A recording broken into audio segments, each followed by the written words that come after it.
Live from Citizen TV, this is Friday Night with Lillian Mooney. Hello there, and thank you so much for your time tonight. It's great to have you on the show as always. Tonight, we will be taking you to the National Youth Service Paramilitary Academy in Gilgil, where deaf youth are defying stereotypes. Deaf youth are defying stereotypes by breaking barriers and taking on leadership positions. So how do they do it? Yet most of them cannot speak or hear. We'll be walking you through that incredible journey as the world observes World Deaf Awareness Month, and that will be on Friday night tonight, plus much more. Let's take a look at stories making headlines tonight.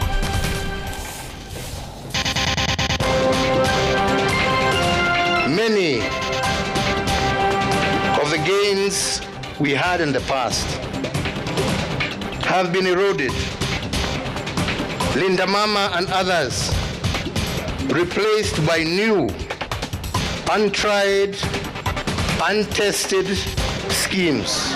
I told you so. Uhuru says Kenya is on the decline and that he warned against Ruto's campaign of myths and falsehoods in 2022. We shall make whatever sacrifices necessary for this country to make sure, under whatever circumstances, we have one presidential candidate to face William Ruto. We are one people, one purpose, one term. United against President Ruto. United opposition vows to remain united and to field one candidate in 2027.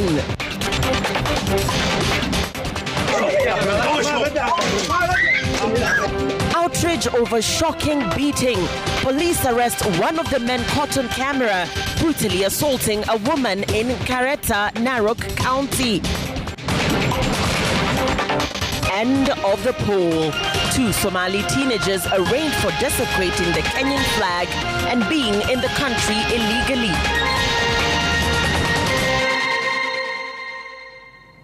Good evening. Our sign language interpreter is Belinda Phillips. Friday night starts now. In a rare public attack on his successor, retired President Uhuru Kenyatta has today accused President William Ruto of depressing the progress of the country with what he described as untested experiments, which he said are hurting Kenyans. The former president came out guns blazing, reminding Kenyans that he had warned them against electing his former deputy Ruto as president. Ex-President Kenyatta was speaking when he chaired the Jubilee Party Special National Delegates Convention in Nairobi today. Our political affairs reporter Emmanuel Tor reports. In a blistering assessment of President William Ruto's 3-year administration, former President Uhuru Kenyatta told his party's Special National Delegates Convention in Nairobi that the country was on the reverse gear. Kenyatta said the country is on the decline and that Kenyans are suffering under President Ruto's programs. Many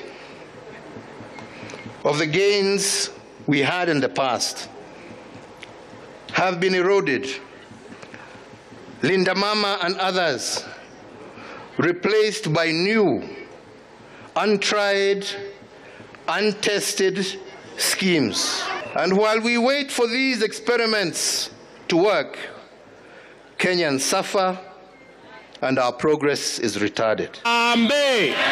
Firing from all cylinders, Kenyatta revisited the 2022 election, saying false narratives won the day on the ballot. Na ndipo nilikuwa nawaambia hii story watu walikuwa wanazungusha sijui hasla, sijui huyu ni mtoto wa single mother. Lakini kusema ati wewe sababu wewe umezaliwa na single mother, hiyo ndio qualification yako ya kuchaguliwa. Hapana, njoo uambie wa Kenya ni nini utawafanyia. Uhuru also threw jabs at the broad-based political arrangement between President Ruto and the ODM leader Raila Odinga, questioning why the current president had opposed a similar handshake during his tenure. Unfortunately, was used against us in the last campaigns, it being called an attempt to erode democracy. I wonder what they call theirs today.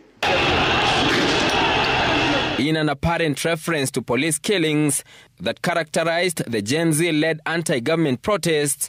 The former head of state accused the Ruto administration of turning security resources against its own citizens. This machine that we built, however, was not to be used and designed to face its own citizens, and it is not supposed to have been a source of fear and conflict with our citizens.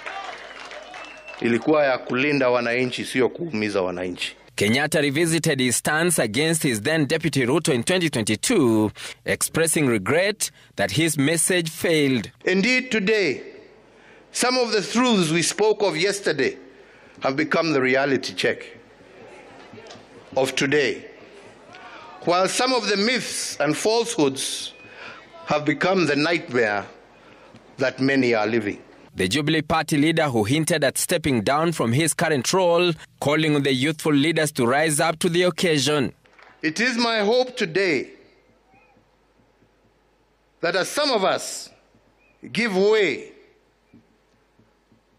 that those same young ones, with the same energy, conviction, and patriotism that we saw in the streets, you will be able to use them. Katiba yetu inasema wewe party leader is also the president of the Republic of Kenya. Na party leader wetu hawezi kuwa president kwa sababu katiba imekataza, sio? Sources say former CS Dr. Fred Matiang'i, who has declared his ambition to run for president in 2027, has already joined the Jubilee Party and is poised to be its flag bearer in the next general election. The reemergence of the Jubilee Party leader, retired President Uhuru Kenyatta, is expected to cause political turbulence in the country as the party now promises to field yet another candidate in the 2027 contest with the battle lines drawn in the sand. Emmanuel Toh, Citizen TV from the Ngong Racecourse, Nairobi. Opposition leaders Martha Karua, Rigathi Gachagua, Kalonzo Musyoka, Justin Muturi and Eugene Wamalwa have vowed to remain united and field one presidential candidate that will contest against President William Ruto in the 2027 general election. Speaking during the nomination of Martha Karua as the People's Liberation Party's presidential candidate, the leaders alleged that there is a plot to divide the opposition ahead of the general election. Seth Olale followed the proceedings at Ufungamano House here in Nairobi. Martha Karua hosted DCP party leader Rigathi Gachagua, Wiper's Kalonzo Musyoka, Justin Muturi of DP, and DAPK's Eugene Wamalwa. During the People's Liberation Party's National Delegates Conference at Ufungamano House. The PLP party leader formally declared her bid for the 2027 presidential contest, promising to serve for one term if elected. Martha Karua, yours truly, is seeking a single term, one term. The opposition leaders pledged to remain united and field one presidential candidate against President William Ruto in the 2027 general election. We will subordinate our ambitions to the interest of Kenyans. We shall make whatever sacrifices necessary for this country to make sure, under whatever circumstances, we have one presidential candidate to face William Ruto. Safari ikianza, basi hatuna budi ila na sisi tuamue kwa kauli moja kwamba kamwe hatutarudi nyuma. Our presence here is testament that we are here for the long haul. Sisi tumeamua tutatembea pamoja vile mmetuona hapa hadi mwisho, hadi tuhakikishe one term has happened. The leaders claimed there is a scheme to split the opposition ahead of the 2027 polls. If you see any of us akiteleza, huyo mjue ni nani? Msaliti. William Ruto knows his goose is cooked, and he has embarked on a very serious scheme to divide the opposition. Be alert. You'll see the next several days the kind of schemes he is having. The People's Liberation Party National Delegates Conference resolved to ratify the party structure by creating 3 deputy party leader positions, as well as establishing a 16-member shadow cabinet that will provide proactive policy alternatives.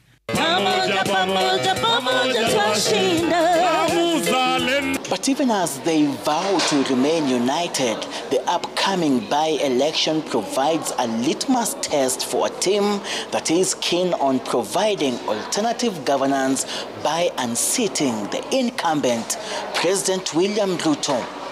Seth Olale, Citizen TV, Ufungamano House, Nairobi County. We're staying with politics, and thousands of ODM supporters from Nyanza and Western Kenya on Friday trooped to Gusii Stadium to celebrate 20 years of existence in the country's political sphere. ODM leaders have affirmed their support for the broad-based government. They say the party will work towards clinching power in 2027, either alone or in a coalition with other parties. Crispin Otieno reports that the Orange team criticized the opposition for what is said to be lack of an agenda to spearhead the country after the 2027 elections.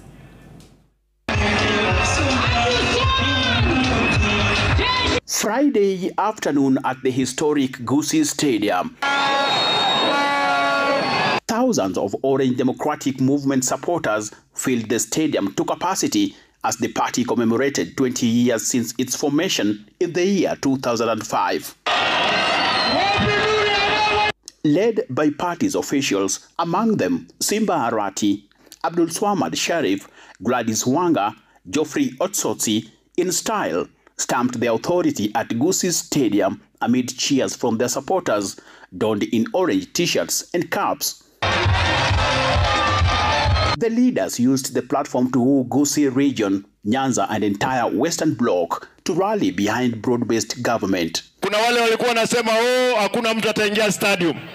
Hapa ni wapi? Hebu waulize hapa ni wapi? The leaders, while celebrating the party's milestone, affirmed their support for the government of the day, adding that never again shall ODM be outside government. Hii vile tunaendelea tuko katika broad based, lakini sisi tumejipanga, tutahakikisha ya kwamba ODM is going to form the next government, or they will be part of the next government. ODM will never be called an opposition party again in this world. Si kama wanachama cha ODM, kiongozi wetu ambao tunamfuata anaitwa Raila Amolo Odinga. Baba akisema left tunaenda wapi? Na akisema right tunaenda wapi? Na akisema fire tunafanya nini? Kwa sasa mpaka mwaka 2027 tunasema sisi tuko ndani ya broad-based government. Other leaders in attendance urged youth in the vast Gusii region to get ready to take up roles party leadership has been championing. Nyinyi vijana msipokaa imara na spirit ya ODM, devolution itanyongwa. National government mara kwa mara wanataka kucontrol hawa magavana. Mimi nataka kuambia wale jamaa ambao wamefaidika kwa chama cha ODM ya kwamba lazima waheshimu kinara wetu Raila Amolo Odinga. The celebrations now head to Mombasa, where the main events of the party's 20th anniversary that kick off from 8th to 12th of October. Crispin Otieno, Citizen TV, Kisii County. And in a matter that has sparked outrage, police in Narok have arrested one suspect in connection with a brutal assault of a woman in Nkareta village, Narok North, in an incident that has sparked outrage after a disturbing video emerged online. The victim, Millicent Semeta Rotiken, was captured on video being savagely beaten by a group of men alleged to be her brothers. Police say the attack was triggered by her refusal to marry a man chosen by her family. 4 other suspects are still on the run and are being pursued by authorities. Citizen TV's Ben Kirui reports. The anguished cries of Millicent Semeta Rotiken fell on deaf ears as her alleged attackers, reportedly her own brothers, caned her mercilessly with wooden sticks. A disturbing video that has since gone viral shows the brutal attack that unfolded on Tuesday in Kareta Village, Narok North. The footage, widely shared by regional online platforms, appears to show 4 brothers storming Millicent's home, allegedly to forcibly evict her. According to reports, they were trying to compel her to return to a man she had previously been forced to marry, a man she later left. The 22-year-old mother of 2 can be seen desperately pleading with an older man to intervene, but her cries fall on deaf ears. After beating her brutally, the 4 men are then seen carrying her away, allegedly locking her in a room. People who she trusts and people who are actually supposed to take care of her, but unfortunately are the people that are actually abusing her. That video must get the attention that it deserves. Tulipopata habari, tuliweza kutuma maofisa wetu. Kwa sahihi yule victim ameweza kuokolewa na ako sawa, aliweza kupelekwa hospitali akapata matibabu. Himizo langu ni kwamba watu wafuate sheria, na kama kuna shida yoyote waweze kuenda kwa ofisi za serikali na waweze kutatua yale matatizo ambayo yako. One suspect identified as Jackson Keiwa, the victim's former husband, has since been arrested and is currently being held at Narok Police Station. Keiwa is alleged to have instructed the woman's brothers to go for her, claiming he had already paid her dowry.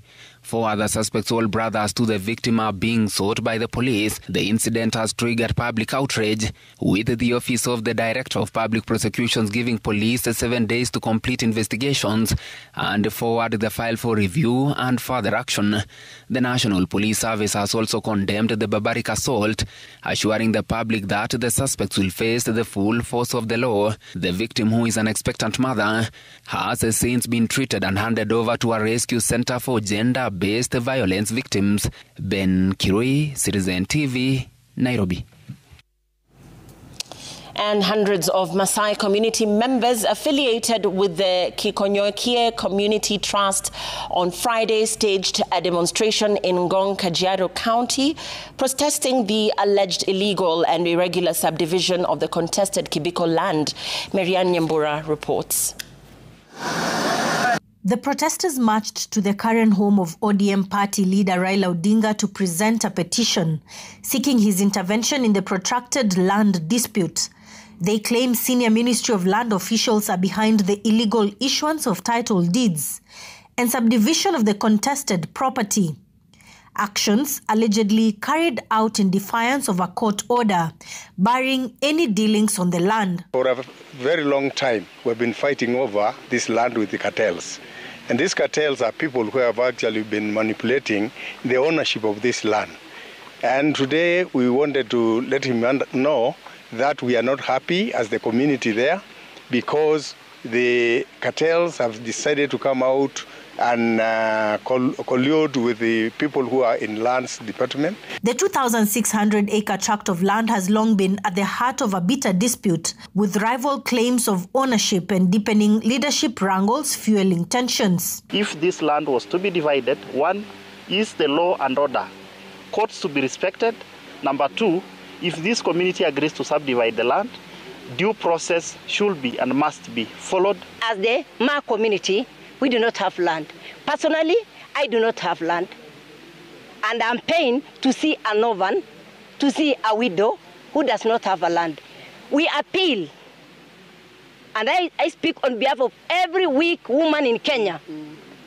We appeal for whoever who is behind the Kekonyokie certificate to come out. The Kekonyokie Community Trust is currently split into 2 factions, each claiming rightful authority over the management and allocation of the communal land. They want to take land away from the people.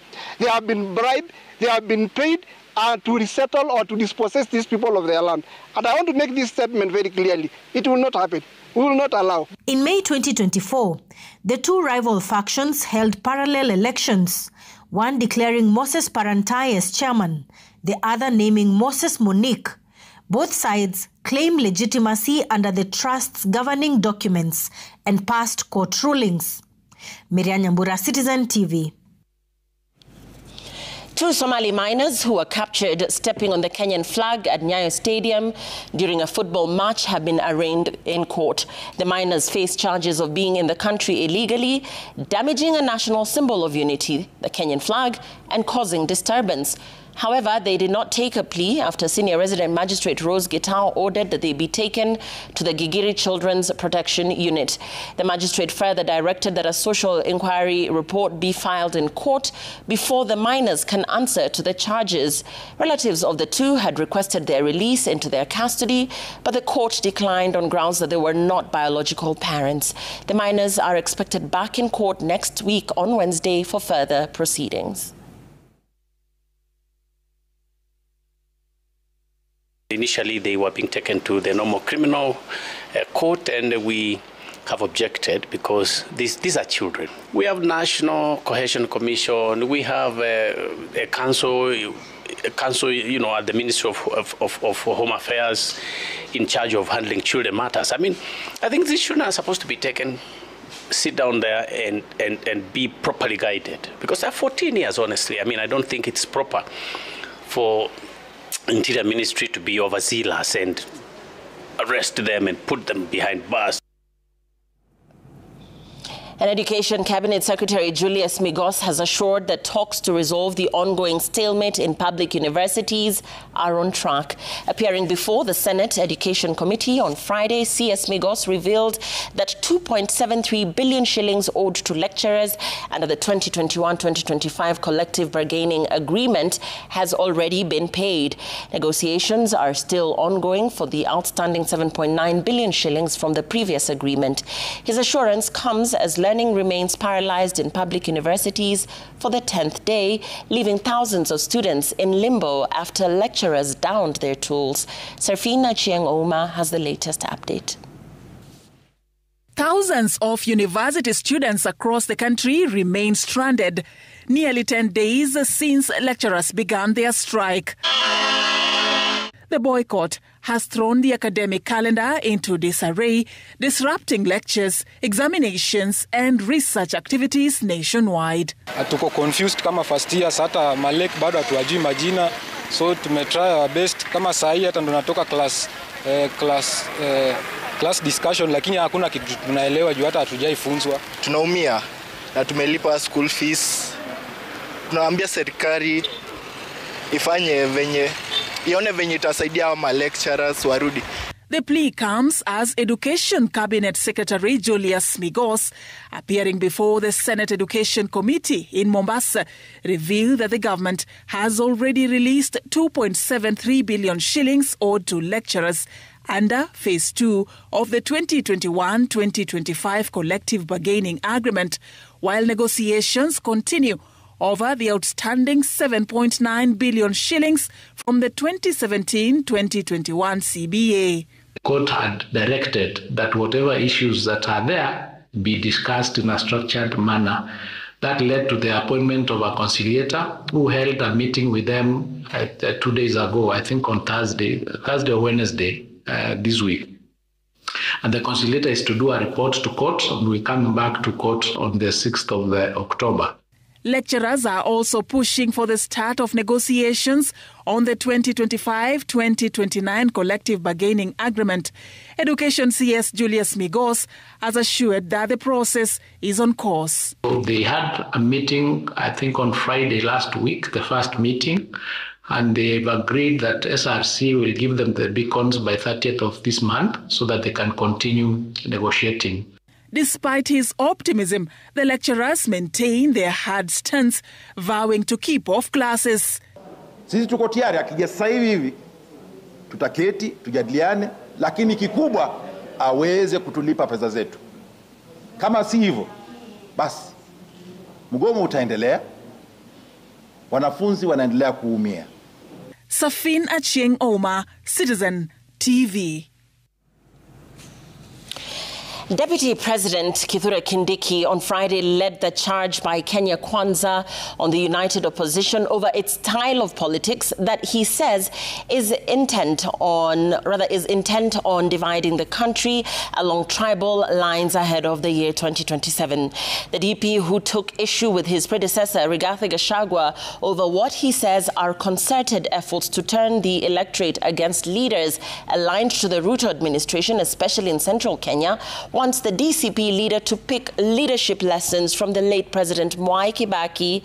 And as Kamau Mwangi now reports, another section of Kenya Kwanza leaders who camped in Lugari and Malava constituencies expressed confidence of the Ruto landslide victory at the ballot. As the 2027 race gathers momentum, both the government and the opposition seem to have engaged the campaign gear. On Friday, Deputy President Kithure Kindiki led Kenya Kwanza leaders in fundraisers in Taita Taveta, Nyeri and Kakamega counties. The country's second-in-command accused the opposition of employing divisive politics to distract the government from delivering on its promises that will influence its re-election quest. Si serikali ya Kenya ni ya kila mtu, waliopiga kura na wale walipigia wengine. Si serikali yetu sisi zote. Kuna sababu ya kubagua Mkenya wowote. Sasa wale watakuwa na siku mrefu. Wale watu wa ukabila, wale watu ya shares. While calling out DCP leader Rigathi Gachagua, who has been on record asking the Mount Kenya electorate to shun legislators and county chiefs who continue to support the Ruto administration, Kindiki said his predecessor should pick leadership lessons from Kenya's third president, Mwai Kibaki. Kiongozi muungwana alitufundisha siasa nzuri ya kwamba kiongozi ni vitendo, sio mdomo, sio kiherehere, sio kifua. Kiongozi ni yale mambo ambayo mtu anatendea watu yake. In Lugari, Kakamega County, National Assembly Speaker Moses Wetangula led Kenya Kwanza leaders in drumming up support for the fifth administration during an empowerment drive to empower boda-boda operators and women groups. The leaders said the united opposition lacked a plan for Kenya. Wale wa upinzani ambao wanashindana na William Ruto, nimesikia juzi wakisema ati lazima waungane wawe kitu kimoja. Mimi ningependa kuwarahisishia kazi. Hakuna haja ya kungangania ati nani atakuwa mbele, kwa sababu kwa upinzani watu wote wanatoshana. Who is your neighbor? Neighbor yako anaitwa nani? Si ni hapa? Hapa Rift Valley. Mnataka urafiki ama hapana? Nyinyi mtafuka ile uko mbali kuleta marafiki? Mshike vipande, mujiandikishe kura, sisi tuendelee kutafuta marafiki. Kwa sababu hata tukiwa wengi peke yetu hatuwezi. The Deputy President had early on Friday presided over the presentation of nomination certificates to successful candidates during the recently held party primaries at the party headquarters in Nairobi as the party gears up for the upcoming by-elections. Kamau Mwangi, Citizen TV.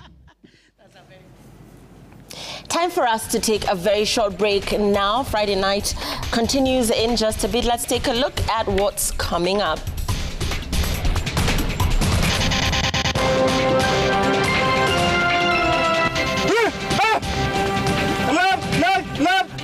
Breaking barriers.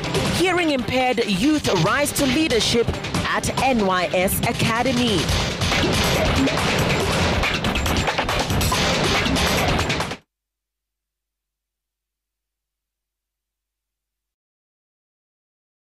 My name is Heinz Muller. I'm the CEO, Nuts & More. When you got used to a supplier who gives you a good service, usually you go back to the same supplier, and that was exactly the case here.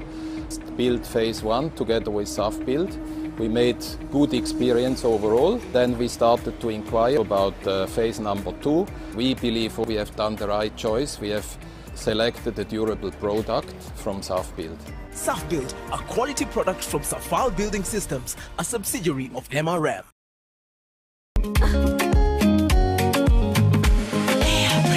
Mimi nasema ugali ya lea haikuwangi complicated. Ukienda kwa duka tu, ukienda kwa supa tu, kwa afya bora ya jamii ungapoa ni lea tu. Guys, was any wait? Bei ya lea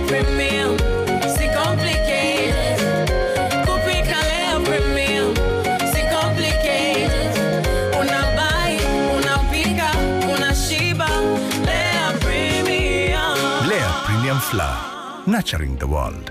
Available in a store near you.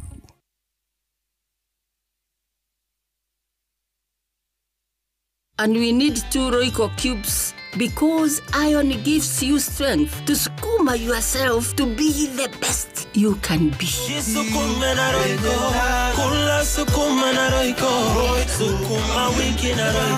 Try the new Royco chili cube for the perfect heat.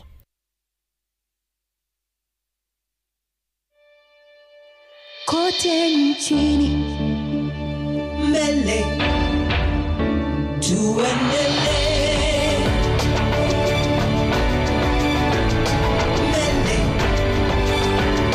Kenya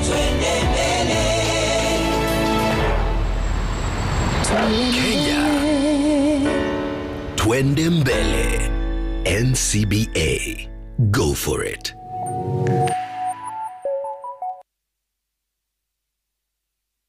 Unga nyororo kwa ugali moto kitu kwa masonko basi unga ni gani niambie ni gani unga ni gani kama Saraha Premium. Mimi ni Bahati. Walinijua kama mtoto wa mama. Siku hizi wananiita mtoto wa Kafagara. Ni unga nyororo, nyeupe, inanukia na inapatikana kote nchini.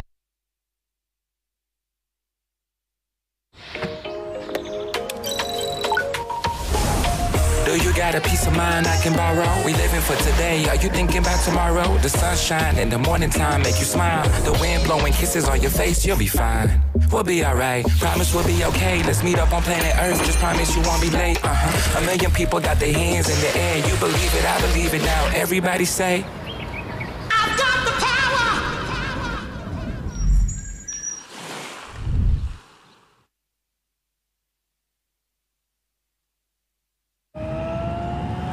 Checky these guys on their Uber bodas. What's next? Riders with a degree in driving. My guy didn't get special training and this ride is great. I like big butts and I cannot lie. You other brothers can't deny. Next time, get a ride with more stars than surprises. Uber Boda. Everything Uber, now on True Wheels.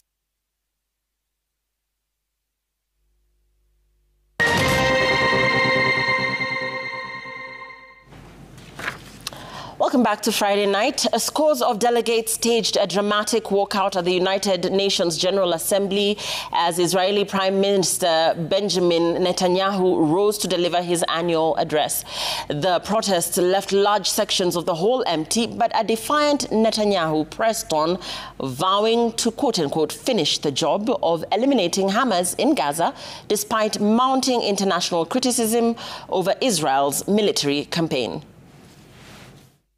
The Assembly will hear an address by His Excellency Benjamin Netanyahu, Prime Minister of the State of Israel. As soon as Netanyahu began speaking, dozens of diplomats staged a dramatic walkout, leaving much of the conference hall empty.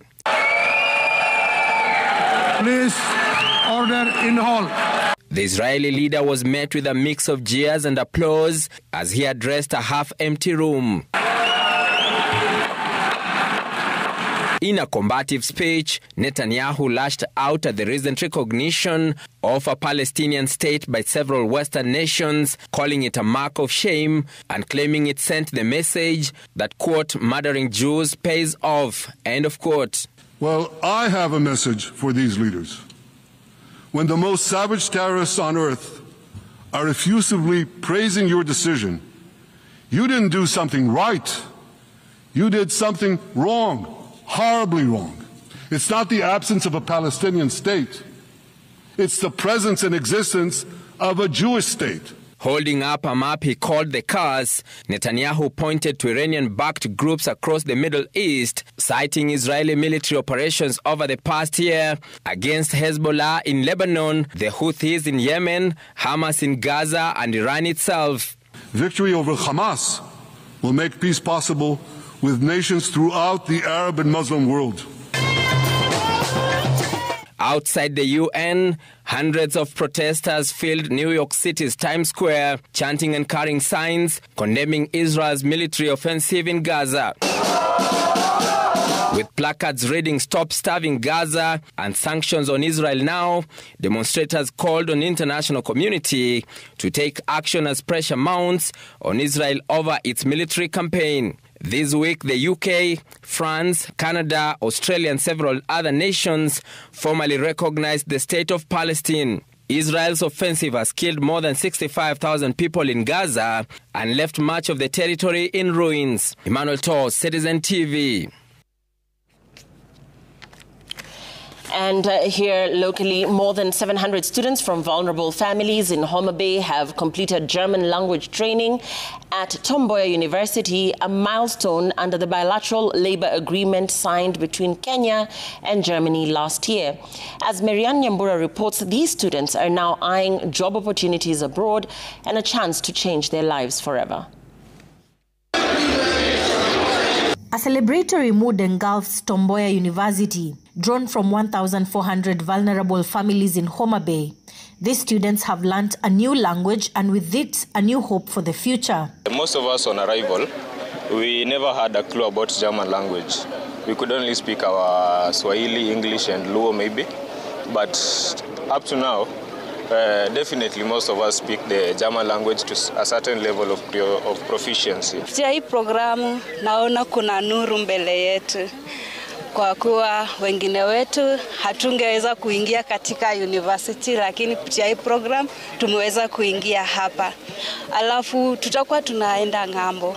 Kwenda ng'ambo ni ile kitu yenye kila mtu anatamani aweze kufika kule. Interior Principal Secretary Raymond Omolo, who has been championing the program, says this is a turning point for young people. That you are not on your own. This program is anchored in a formal labor mobility agreement between Kenya and Germany, the first of its kind with an African country. It is part of the bottom-up economic transformation agenda where President Ruto pledged to tackle youth unemployment by opening doors for Kenyans abroad while expanding opportunities at home. One of the things that I need you to have at the back of your mind is to follow the straight and narrow path. Okay? Because the minute you start speaking to rogue agents, the minute people start telling you, we have some work here, but don't tell anybody about it, that's a red flag. Most beneficiaries come from households headed by widows under a special support initiative. The hope is that they will not only secure jobs, but lift their families out of poverty. Through this agreement between Germany, which is Europe's largest economy, it has opened doors for you. And why? Because Germany requires more than 400,000 foreign workers annually to fill its labor shortages, which has been left by the aging population. Marianne Nyambura, Citizen TV. Now, somewhere in Kenya, an 18-year-old deaf youth sits at home, their family uncertain about what the future holds. Job opportunities are scarce and communication often reduced to gestures and guesswork. For many families like theirs, deafness still feels like a life sentence to silence, dependence and exclusion. But at the National Youth Service Paramilitary Academy, a different story is unfolding. Deaf recruits are breaking barriers, defying stereotypes and rewriting expectations. They are leading drills, holding key leadership positions, and commanding respect from their peers, transforming not just their own lives, but also perceptions of disability within the disciplined forces.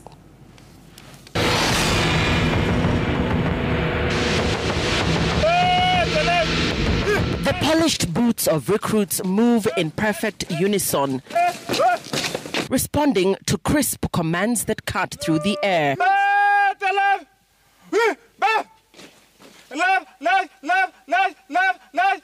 At the front of the formation stands something quite revolutionary.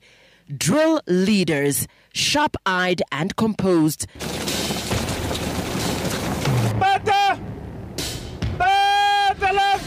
guiding the parade with precision. What sets them apart is invisible at first glance. Both are deaf. Hello, my name is Stanley Nyamai. I come from Makueni County. I came here and I joined the training college as a recruit. Then I was taken in as a private officer. Then later on I was promoted to the rank of corporal. My name is Regina Mudhoki. When I was young, I was a girl guide. It was always my dream to be an officer. At the National Youth Service Paramilitary Academy in Gilgil, these two officers are rewriting the script on what leadership looks like in uniform. At first when I came here, the training was so hard, but after 2 months, my body adapted. Despite living in a world of silence, their instructions are loud and clear with unwavering command. This a powerful challenge to outdated perceptions of ability and inclusion. My time here has impacted my confidence in that everyone here listens to me and they give me an opportunity to be myself, and they also listen to my commands. We do have an interpreter here, and we also have deaf officers here. So we have interpreters who assist in communication. At the National Youth Service Academy, leadership is taking on a new language literally. This Deaf Awareness Month, officers are stepping up not just in words, but in sign, championing the use of sign language as a powerful tool for inclusion.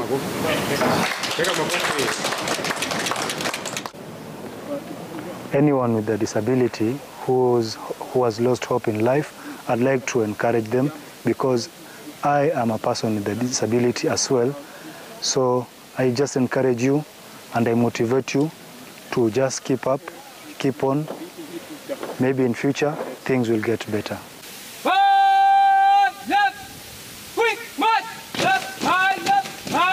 It's more than just a skill. It's a statement that every young person, regardless of hearing ability, deserves to be seen, heard, and included. The only challenge is regarding communication. Sometimes when I call a recruit and they don't understand. Some of them know signs. I really wish the officers to know basic sign language.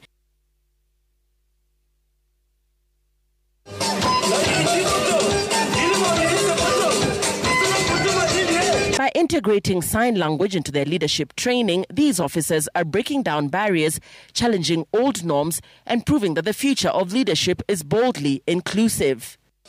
If you are deaf, please don't just stay home. Get out here and apply for opportunities in government and private sectors. It is possible to get what you want. Happy International Deaf Awareness Month. Bye.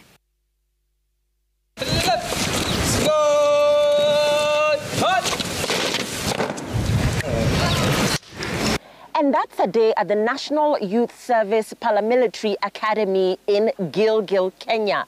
Young men and women involved in rigorous training, preparing for tomorrow. These are Kenya's future leaders and the young men and women who will shape the future of the nation. Lillian Muli, Citizen TV in Gilgil, Nakuru County. We had a lovely time at the National Youth Service Paramilitary Academy in Gilgil, and I'd like to give a shout out to our very own Wilson Ochuka, who is a sign language interpreter right here at the Royal Media Services. He gave us a heads up about that story and indeed the fantastic things that are happening at the National Youth Service Paramilitary Academy as regards inclusion. Once again, happy International Deaf Awareness Month to you all. Now, Royal Media Services kicked off a 3-day engagement tour in Nyanza today, bringing Radio Citizen closer to its listeners on the ground. In Oyugis Town, Homa Bay County, Radio Citizen presenters hosted a lively market event that drew crowds and delivered fun-filled entertainment. The celebration was powered by Royal Media partners, including Safaricom, Joy Millers, and Pepsi, who partnered with RMS to give residents a memorable experience. Pale kuna simu ya Neon Smart. Nani? Kununua MB. I'm happy that our clients wamepata hizo promotions, wengine wamekunywa wamefurahia. Tuko na goodies hapa mingi, offers ni moto. Mahali popote unaposikia raha iko, then unakuwa na hakikisho kwamba that chapati tunazo. Leo tumekula chapati, wakazi wapo Yugizo wamekula chapati, wamesample chapati, na kila mtu anasema We are also enlightening our customers about the offers we have. Today we have an offer called Be Life for data, whereby you are able to buy data and use it hourly, and you can be able to enjoy maximum value.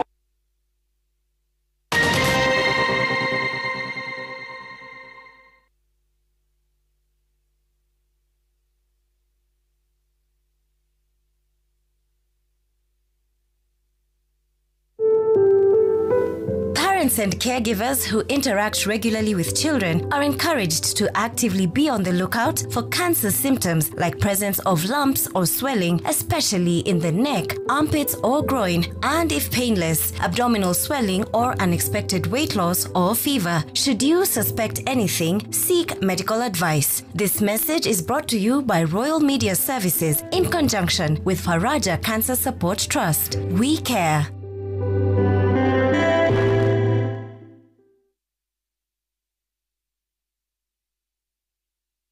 Meet Mr. Aloe and Sweaty Max.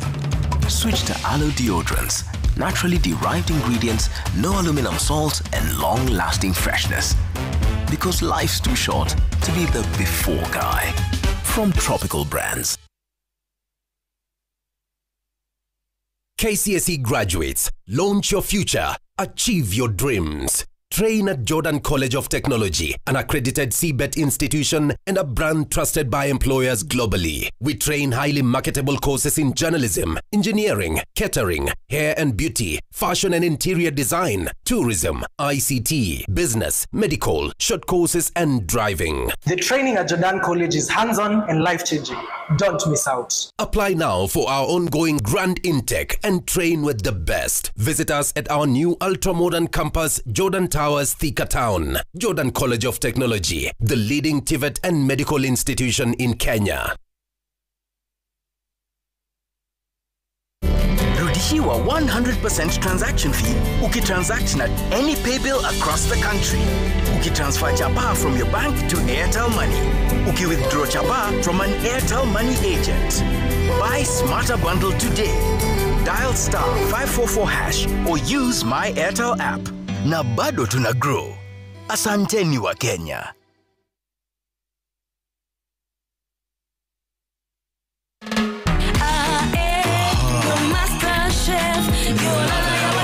Chakula ya MasterChef Oil tamu zaidi. MasterChef ndio siri. Ladha yake ndio kusema Kenya mzima.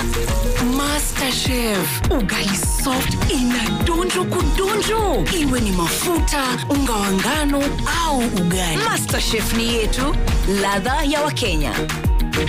Inapatikana kwa duka lililo karibu nawe au kitushwari.com. Are you ready? Join us for the Lake Region Economic Bloc LREB Regional Climate Change Summit and Agri-Expo in Kakamega at the Masinde Muliro University of Science and Technology from 7th to 10th October 2025. This 4-day event brings together policymakers, innovators, farmers, researchers, and over 2,000 delegates with 500 plus exhibitors. Graced by His Excellency Dr. William Samoei Ruto, President of Kenya, the summit is your platform to explore solutions for food security, sustainability, and a climate-resilient future. Don't miss out. Karibu Kakamega Indoor.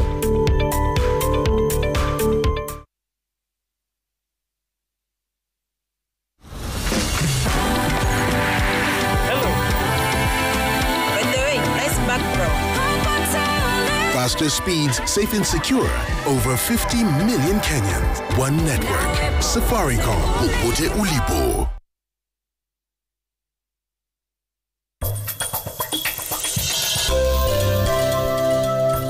tafuta mtu yule ambaye unaona kwamba mnapendana, mambo yenu yanaenda sawa na unaona kwamba humkosi. Everything's going to be all right, my love. Nothing can keep us apart.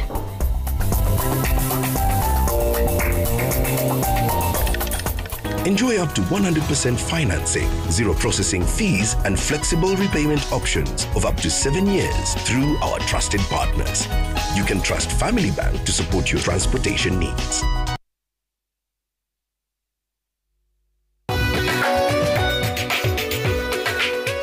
Business News brought to you by Safaricom Business.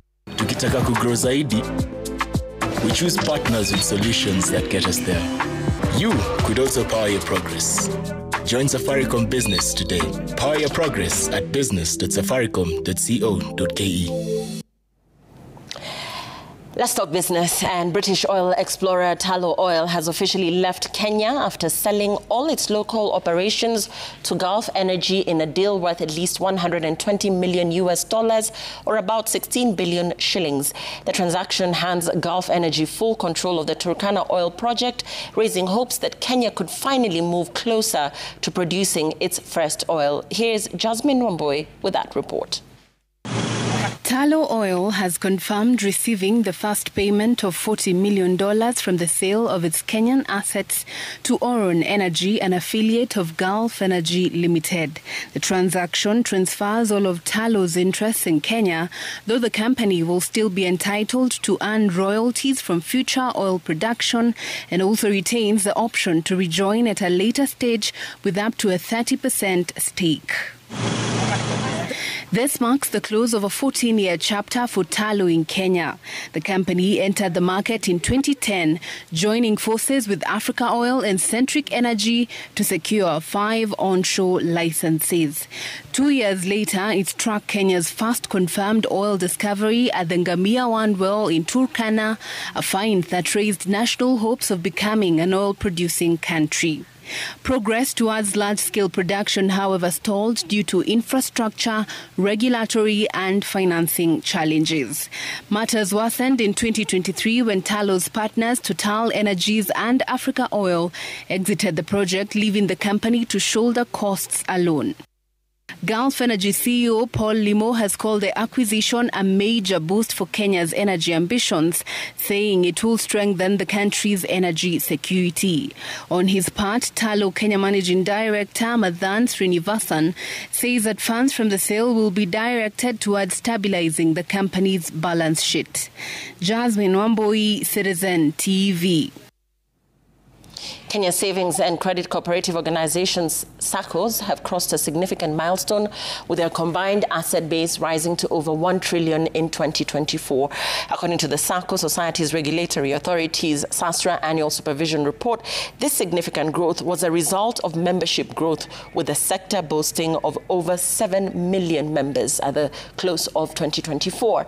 And as Jimmy Mbogo now reports, deposit-taking SACCOs, which provide quasi-banking services, continue to register more members in comparison to non-deposit-taking SACCOs, allowing them to disburse even more in credit. The latest SACCO Society Regulatory Authority SASRA Supervision Report shows that in 2024, active SACCO members were 5.7 million out of a total of 7.3 million members, to whom SACCOs extended credit worth 542.76 billion shillings in the year that ended in December 2024. This reflects an average of 95,000 shillings borrowed for the year per member, which was spent on land and housing at 25.3%, education at 22%, agriculture at 20.1%, while trade, consumption, finance and investment took up 11.6%, 9% and 6.5% respectively, even as manufacturing and health took the least chunk of members' borrowing at 3.5% and 2% respectively. A key finding as well is in terms of the delivery channels that SACCOs have been using within the year 2024, as we have assessed. As of the year 2024, we had 245 SACCOs that used mobile money in comparison to 228 in the year 2023. We currently have 23 SACCOs that are linked to PesaLink, which is a real-time payment and settlement system. We as well have 236 SACCOs that have used or provide digital credit services. That regulated SACCOs are turning away from the use of traditional expensive brick and mortar branches to the more affordable, innovative, and technologically driven SACCO agencies to deliver financial services and products to their membership. The report has also flagged government institutions as the leading culprits in non-remittance of SACCO contribution, a chronic issue threatening SACCO's liquidity.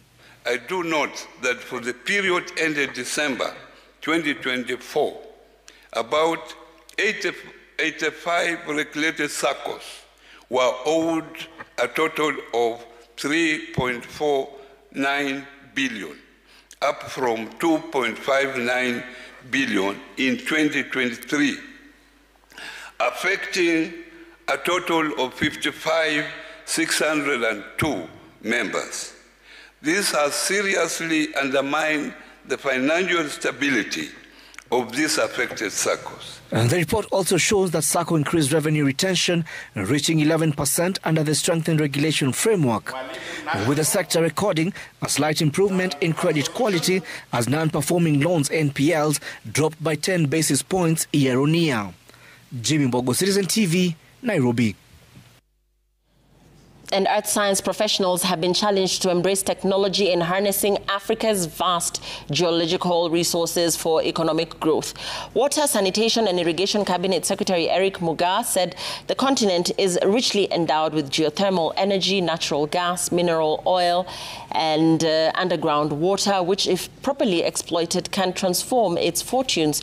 He was speaking in Nairobi at the 30th Colloquium of African Geologists, attended by over 600 delegates from across the continent. Our surface resources are dwindling day in, day out. And now we are exploring underground water. Most people don't understand that there are countries like Denmark where they don't actually use groundwater for anything, may it be drinking water, may it be industrial water, etc. In Kenya, we have focused too much on the groundwater. It is time for us to actually explore. We're coming together to discuss about the earth sciences, the relevance of the earth sciences, and how it can contribute to African economy. And we believe there will be a lot of networking, a lot of exchange of ideas that will also be beneficial to Kenya, in which many delegates will also learn new things about what's happening in Kenya.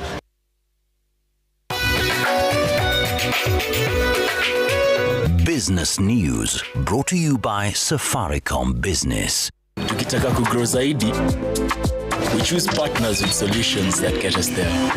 You could also power your progress. Join Safaricom Business today.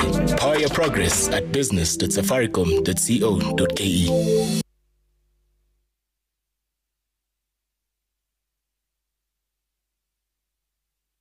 Teke na Wigo Boda.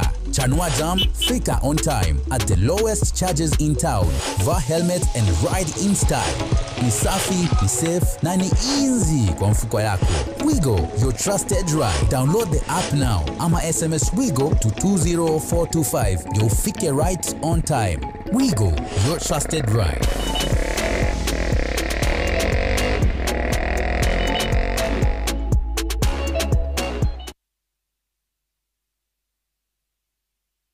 Leo Dreams, Kesho Goals. Download the Absa Kenya app. Open an Absa One account with 0 monthly fees. Shika freedom. Usishike fees. Absa, your story matters.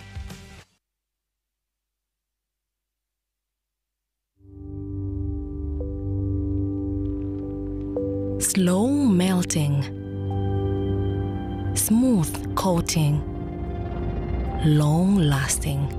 Test the inayoshinda. Nunua any 2 participating Cadbury products. Now scan QR code au tuma WhatsApp for a chance ya win your share of 2 million shillings in amazing prizes. Cadbury, there's a glass and a half in everyone. T's and C's apply.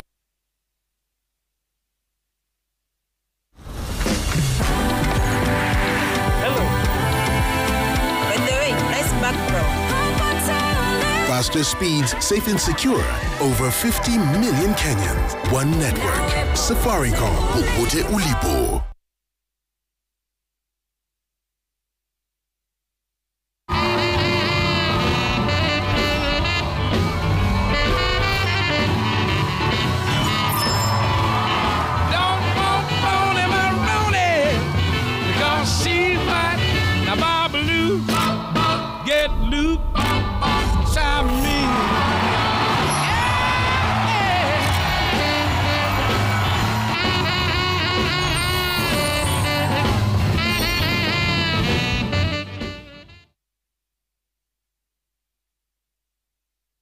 Leo zero, kesho zero. Download the Absa Kenya app, open an Absa One account with 0 monthly fees. Bila fees, maisha ni free. Absa, your story matters.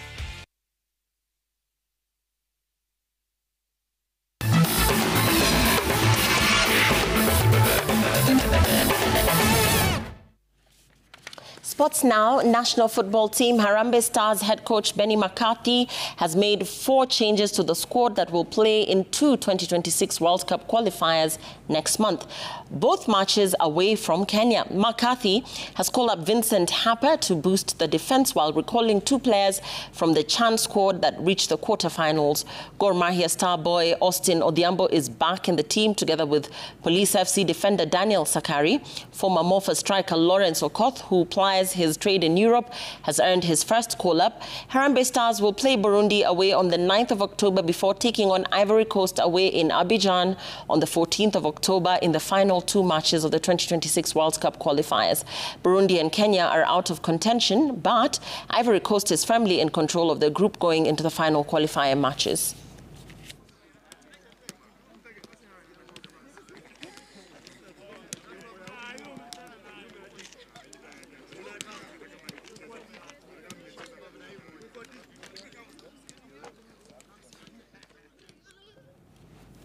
National Under-20 women football team, the Rising Starlets, are now winding down their preps for the return leg match against Ethiopia in the first round of the Under-20 World Cup qualifiers. With 2 days to go, Ethiopia are expected in the country tomorrow ahead of the crucial match at the Ulinzi Sports Complex on Sunday afternoon. The first leg match in Addis Ababa 5 days ago ended in a 1-1 draw. The Rising Starlets were on course for a win before Ethiopia equalized at the death. Kenya needs any win or a barren draw to advance to the next round.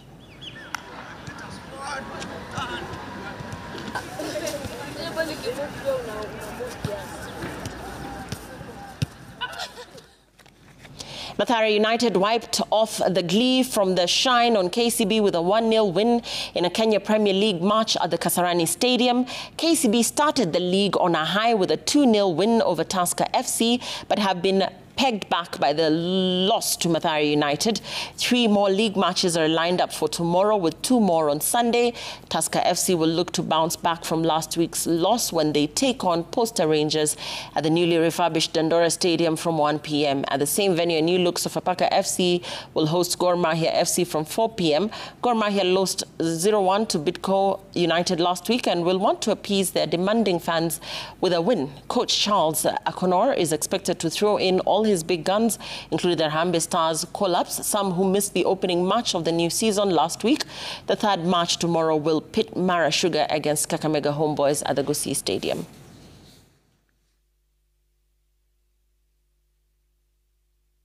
It was a wake-up call for us in our first match when we lost, but honestly, I don't have anything to blame the boys. They did what we asked them to do.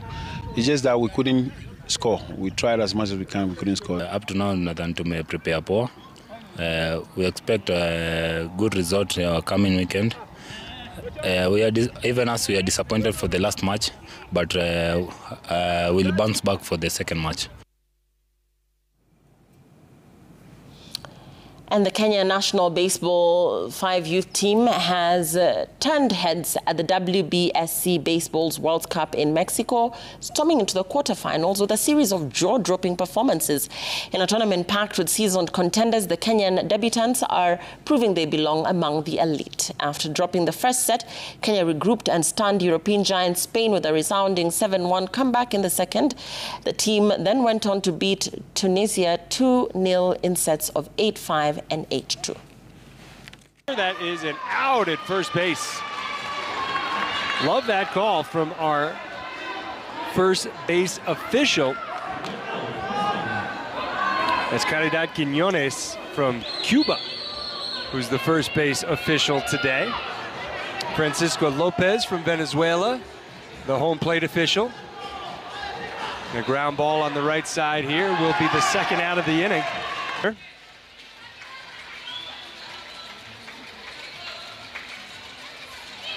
She hits it on the ground, right side, smart play, pushing it to get it to first for the out, but a run scores again, and then aggressive base running, 10-0. They lost the second set 9-0. Are we in for a repeat type performance? Here's a throw. No, they're not going to throw home. They're going to throw to second. 2-run score. It's 5-0 Kenya.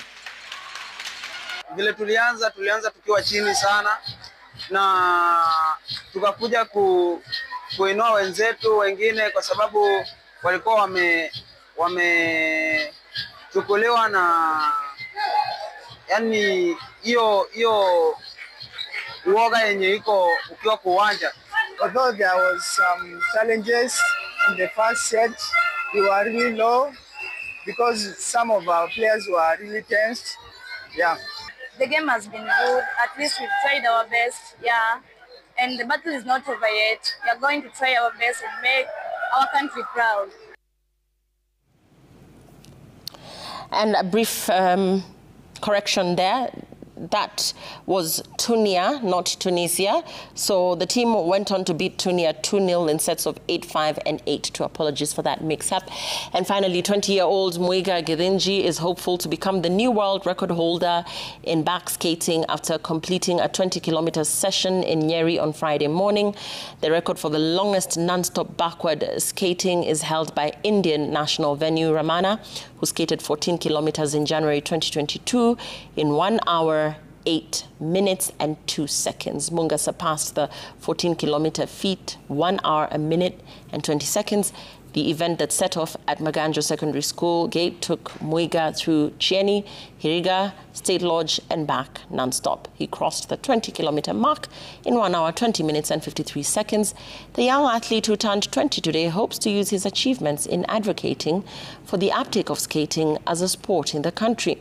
His success today, according to his coach and brother Karonji Githinji, is attributable to hours of training, sacrifice and proper diet. Once ratified by the Guinness World Book of Records, the 20-year-old will become the world's sole athlete to have back skated for 20 kilometers. Tunataka kushukuru Morana kwa sababu chenye tulikuwa tuki-anticipate ita happen imekuja kutendeka. So ombi langu ni kwamba muweze kumrecognize hata kama ni sponsorship. Is a disciplined man na anaweza enda mbali. Nasikia nimefurahia sana. My family are here. My brother amenisupport wakiwa na mami. Hadi watu wenye wako hapa mafans wangu pia nimewa appreciate.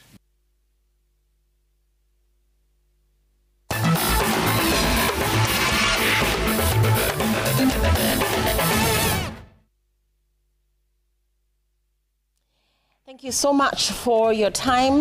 My name is Lillian Muli, and once again, as the world observes the month where we celebrate, where we observe Deaf Awareness Month, I'd also like to give my thanks to our sign language interpreter tonight, Belinda Phillips, and the thousands of professionals who take up sign language as a tool of trade, recognizing, of course, the need to communicate using this very important language, which, by the way, is a language on its own. We thank you so much, Belinda, and all your colleagues for the valuable work you put in. It's time for 10 over 10. Stay on the channel and enjoy the rest of your viewing.